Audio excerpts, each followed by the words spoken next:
Bienvenidos a nuestro podcast semanal.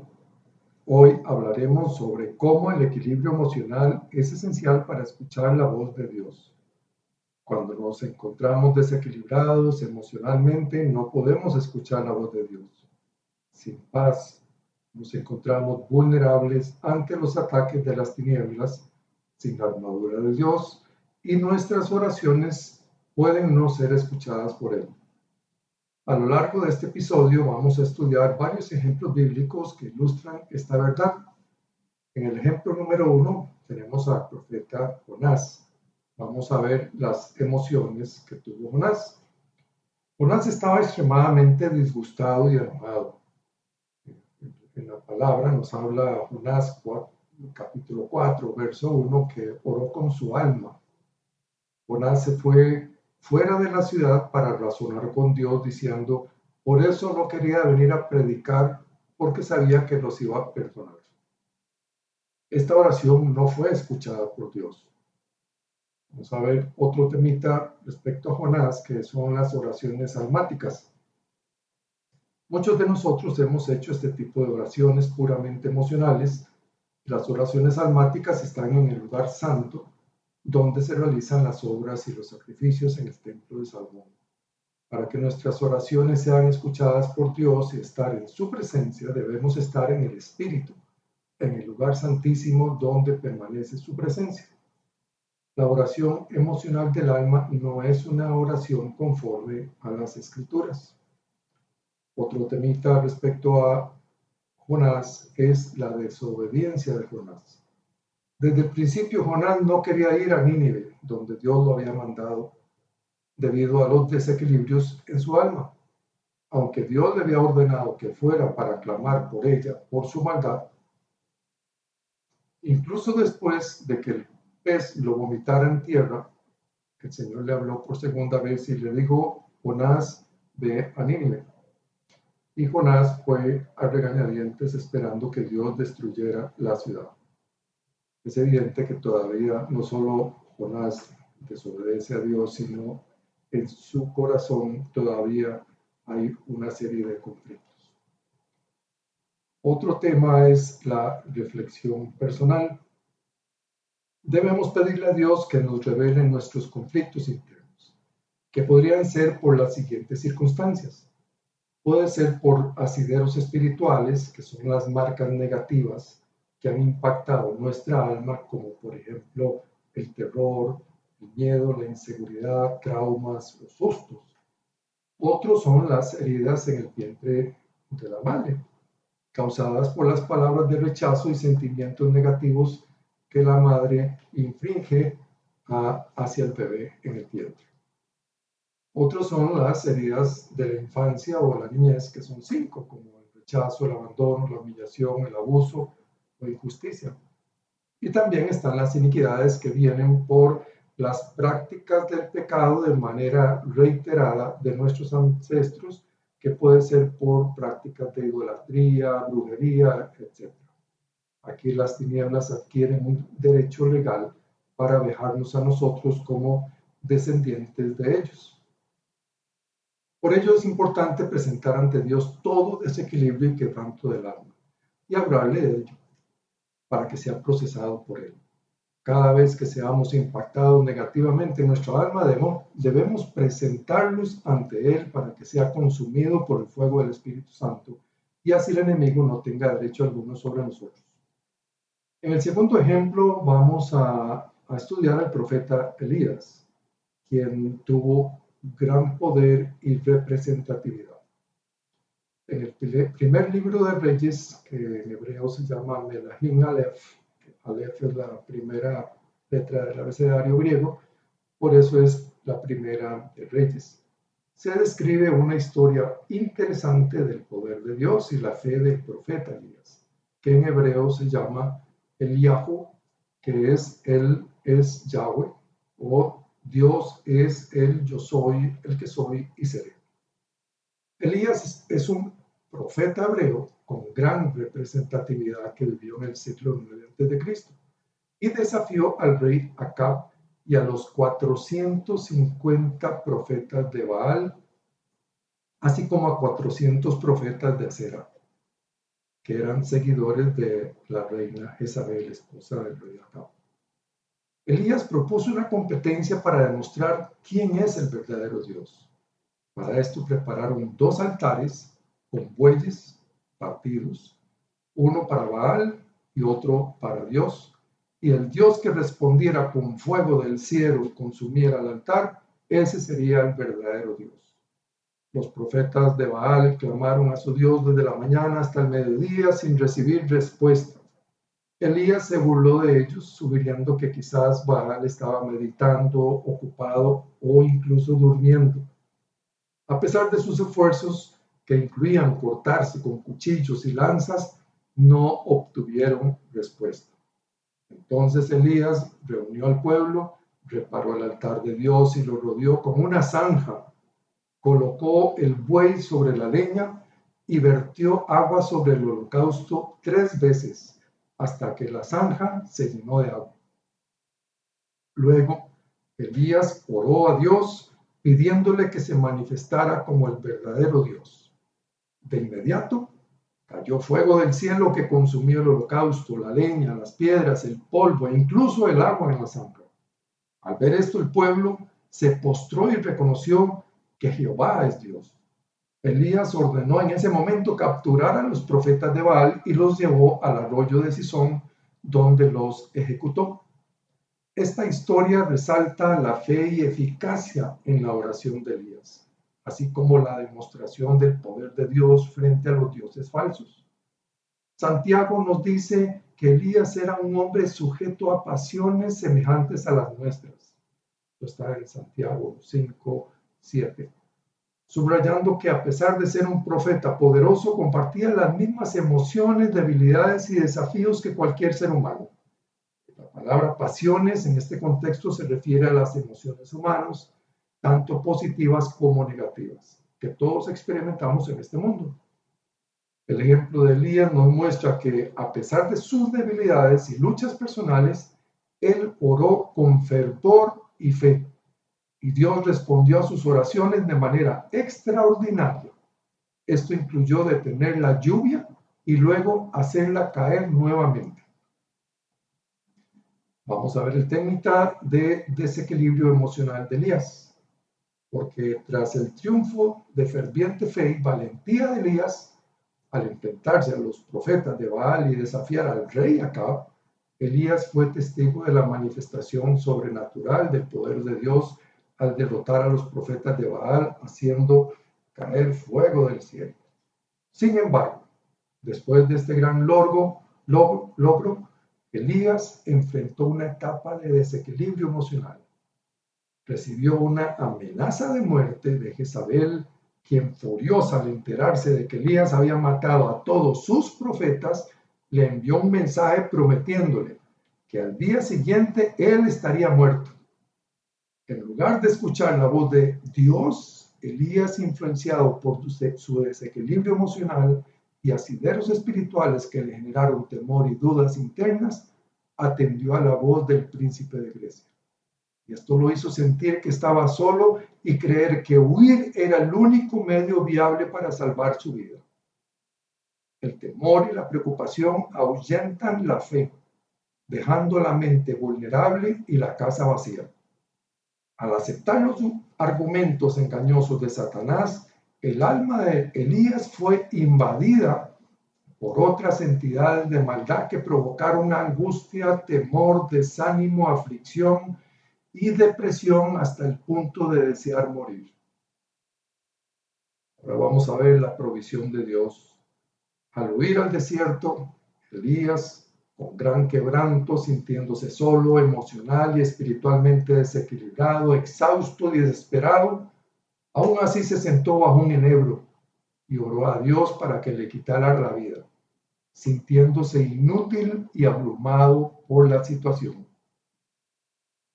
Dios cuidó de Elías en su desequilibrio y proporcionándole alimento y descanso, porque mientras Elías dormía bajo el enebro, un ángel lo despertó y le dijo que se levantara y comiera. Frente a Elías había una torta cocida sobre las brasas y una vasija de agua. simbolizando que Jesucristo en el desierto de este mundo de aflicción de espíritu y vanidad es el pan vivo bajado del cielo, del cual comemos y viviremos para siempre. De él salen ríos de agua viva, como enseñó que el pan nuestro de cada día es la palabra que sale de la boca de Dios, el agua viva. Jesús nos da fuerza y aliento. Elías comió y volvió a dormirse. El ángel regresó por segunda vez, insistiendo en que comiera más, ya que tenía un largo camino por delante.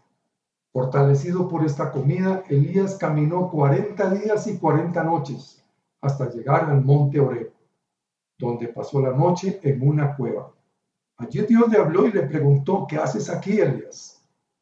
El Señor le preguntó a Elías que descansara bajo el enebro, así como lo hizo con Jonás, bajo la calabacera, cuando también quería morir. Esto les proporcionó a ambos sombra, simbolizando que debemos morar bajo la protección de Dios para sentirnos seguros y descansar en la paz del Señor. Otro tema con respecto a Elías es la lección en la cueva. Elías pasó la noche en la cueva escondiéndose allí debido al temor y la aflicción que lo consumían. La cueva representa el alma de las personas, donde muchas veces nos escondemos en situaciones de temor o dificultad, creyendo que allí estamos seguros. Esta tendencia es una herencia de maldición en los hombres que proviene de Adán, que nos impulsa a escondernos en la cueva donde nos aislamos, callamos y evitamos la confrontación y la conversación. Sin embargo, Dios nos llama a salir de estos lugares oscuros y enfrentar nuestros problemas con su ayuda. Un ejemplo de esto es la naturaleza con respecto al águila. Cuando ella vuela y ve un huracán, no lo evade porque podría ser arrastrado por él. En cambio, opta por enfrentar el huracán y cuando se encuentra en medio del ojo, sube para colocarse por encima de él. Esto es mantenerse en el espíritu por encima de las circunstancias. La mujer, en cambio, por su naturaleza y herencia espiritual de Eva, no se esconde en la cueva, pero cae en la trampa de la multiplicidad de pensamientos por su visión panorámica llena de emociones que la hacen incurrir en el control, bajo la falsa creencia de que así evitará más daño, haciéndola sentir segura.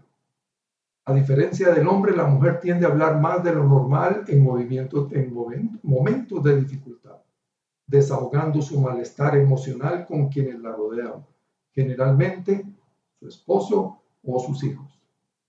Esta historia de Elías resalta cómo Dios cuida de sus siervos e hijos en momentos de desesperación, quebranto y dificultad, proporcionándoles alimento y descanso y dirección hacia su propósito. Elías, al igual que Jonás, experimentó la protección y la provisión de Dios, encontrando sombra, sustento y dirección divina en tiempos de angustia. Vamos a ver el silbo apacible, es un tema de Elías, porque el Señor tuvo que tratar con Elías en su alma para que pudiera tener paz y poder escuchar el silbo apacible que es el Espíritu Santo y así escuchar la voz de Dios. Dios le dijo a Elías: ¿qué haces aquí? Elías se justificó diciendo que mataron a sus profetas y que solo él había quedado. Pero Dios le dijo a Elías: yo haré que queden en Israel 7,000 cuyas rodillas no se doblaron ante Baal y cuyas bocas no lo besaron. Y Elías pensaba que solo él estaba. El sentimiento de soledad sobresale en medio de la aflicción y el temor porque lo buscaban para matarlo. Eso no sucede a todos. Muchas veces nos encontramos en situaciones desesperantes y creemos que solo nosotros estamos pasando por esto y que nadie nos entiende. Sin embargo, al comenzar a conversar sobre nuestras dificultades, las cosas comienzan a cambiar. Para esto existen programas de 12 pasos, especialmente cristianos como Renace en Costa Rica y Celebrate Recovery en Estados Unidos, que son muy importantes porque además no juzgan ni condenan a las personas. Otro tema con respecto a Elías es la voz de Dios. Dios le dijo a Elías: sal fuera y ponte en el monte delante de Jehová. Mientras pasaba el Señor, Un grande y poderoso viento rompía los montes y quebraba las peñas delante del Señor, pero el Señor no estaba en el viento. Después del viento vino un terremoto, pero el Señor no estaba en el terremoto. Luego del terremoto, un fuego, pero el Señor no estaba en el fuego. Y tras el fuego, un silbo apacible y delicado. Al oírlo, Elías cubrió su rostro con su manto, salió y se puso a la puerta de la cueva. Entonces vino a él una voz diciendo: ¿qué haces aquí, Elías? Por eso el sentimiento humano puede compararse con un huracán, porque representa los conflictos mentales que tenemos, representados por el viento, y los criterios y argumentos torcidos llenos de mentira que el príncipe de Grecia pone en nuestra mente. Ellos representan el agua, y aquí no está Dios. Pueden ser como un terremoto cuando nos sentimos que todo se nos derrumba, por eso representa la tierra, produciendo inseguridad e incertidumbre, pero aquí tampoco estaba Dios. También puede ser como fuego, cuando estamos encendidos en ira, en enojo y violencia, y aquí tampoco estaba Dios. Pero después vino el silbo apacible y delicado. Después del fuego, Elías lo escuchó. A este silbo apacible y delicado inmediatamente cubrió su rostro con su manto, porque allí sintió la presencia de Dios. Luego sale de la cueva, que es su alma, y se pone a la puerta de la cueva. Y aquí que viene una voz diciéndole: ¿qué haces aquí, Elías? Este silbo apacible es la paz que produce el Espíritu Santo, devolviéndonos el gozo y la alegría de la salvación y sustentándonos con un espíritu noble, como lo expresó David en el Salmo 51. Cuando Elías escuchó el silbo apacible, que es la paz, el shalom de Dios, salió de la cueva, estando en el espíritu, ya no en las emociones de su cueva que lo aprisionaban. El ser humano es emocional y Dios lo sabe, pero nos enseña a ser buenos administradores de todo lo que Él nos ha dado, comenzando por nuestra alma. Debemos aprender a movernos en el espíritu más que por nuestras emociones, ya que éstas nos hacen andar en doble ánimo. Debemos sanar los asideros espirituales, las heridas emocionales, para que el principado de Grecia no nos hable más al oído y meta argumentos torcidos a nuestra mente, que es la puerta del alma. Cuando enfrentamos conflictos emocionales, temores, traumas o asideros, debemos presentarlo ante el Señor y entender que en Cristo Jesús encontraremos la paz antes de pensar, actuar y hablar. El apóstol Pablo nos ha enseñado que debemos gloriarnos de buena gana de nuestras debilidades antes que de nuestras fortalezas. ¿Por qué? Porque esto es humildad y al humilde no lo echa fuera Dios. Solo al soberbio, al orgulloso y a quien tiene hinchado el ego, él mira de lejos. ¿Por qué? Porque el poder de Dios se perfecciona en la debilidad para que repose sobre nosotros el poder de Cristo. Por este principio bíblico debemos gozarnos en las debilidades, en afrentas, necesidades, angustias y persecuciones. ¿Por qué? Porque cuando somos débiles, entonces somos fuertes.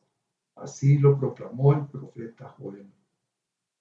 El Señor nos enseña a no ser autosuficientes, sino a ser mansos, humildes y sencillos, reconociendo que no podemos hacer todo por nosotros mismos y que debemos aprender a depender de Él en todo. Nos gloriamos en nuestras debilidades porque en ellas es donde se perfecciona el poder de Dios. Y Él nos dice: bástate mi gracia porque mi poder se perfecciona en la debilidad. Dios cuida de sus hijos y nos fortalece en nuestra relación constante con Él, escuchándolo siempre donde quiera que estemos. Por otro lado, el adversario busca sofocarnos, desequilibrarnos para alejarnos de la voz de Dios. Sin embargo, Jesús nos recuerda que en Él debemos tener paz, porque aunque en el mundo enfrentemos aflicciones, podemos confiar en Él, porque Él ha vencido al mundo. Conclusión: el poder de Dios se manifiesta en nuestra relación constante con Él.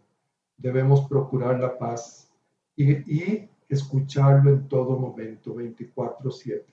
No solo en el momento de oración, sino cuando vamos en el carro, cuando estamos en el trabajo, aún cuando estamos en medio de la dificultad. Por el contrario, el adversario mete mucho ruido y argumentos en nuestra mente para sofocarnos, agobiarnos y desequilibrarnos en nuestra alma, donde están los pensamientos, las emociones, la voluntad y el corazón, impidiéndonos escuchar la voz de Dios. Piensa positivo, ten fe. Que el Señor les bendiga y sean prosperados en todas las cosas y que tengan salud, así como son prosperados y restaurados en sus almas, en el nombre de Jesús.